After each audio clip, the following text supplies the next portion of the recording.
Clark, you missed the turn. Ever feel like you're on National Lampoon's Family Vacation when you're planning a lesson, and now when you're trying to figure out how to write a learning target? We are here to get you on the road to success and not Holiday Road.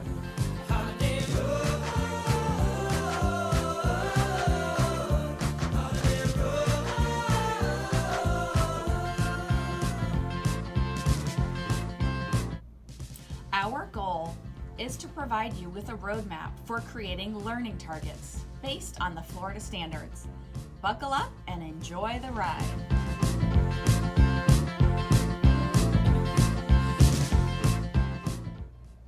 First, identify which standard you are going to teach.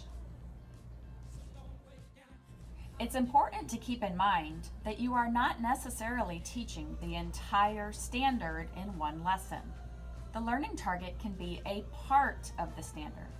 For example, the standard we're using, MAFS 3MD 1.1, includes time to the nearest minute, measuring time intervals, and solving word problems involving time intervals.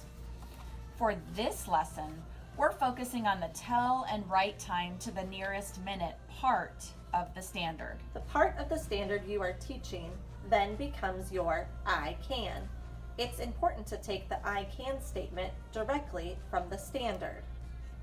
So for this lesson, the I can statement is, I can Tell and write time to the nearest minute.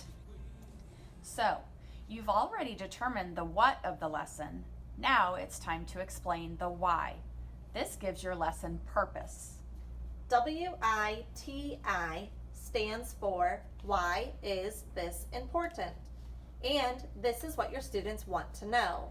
This part of the target will help your students understand why the skill is important and how it applies in their own life. For example, with this standard on telling time, you should brainstorm some reasons why students need to know how to tell time to the nearest minute. When you are unpacking the learning target with your students, someone will always answer, "So I can pass the test? So I can pass third grade?" When you ask, why are we learning this right now? Ultimately, when they understand the why on a personal level, they will be more motivated to learn. The witty then becomes the so that I can part of the learning target. I can tell and write time to the nearest minute so that I can understand the time on the clock and be able to write it down. Did we meet the learning target? Before we begin teaching, students and teachers must know what they will have to demonstrate in order to show their learning. This becomes the I'll know I have it when part of the learning target. In our example, we selected an activity from the GCG that assesses this part of the standard.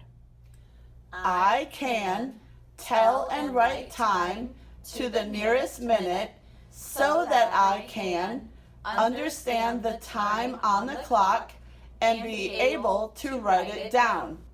I'll know I have it when I can correctly read and write the time on a clock to the nearest minute. Keep in mind that the learning target is the GPS of your lesson, and students will learn best when you reference it before, during, and after your lesson. Like any good driver, referring to the GPS throughout your journey will ensure that you and your students will reach your final destination.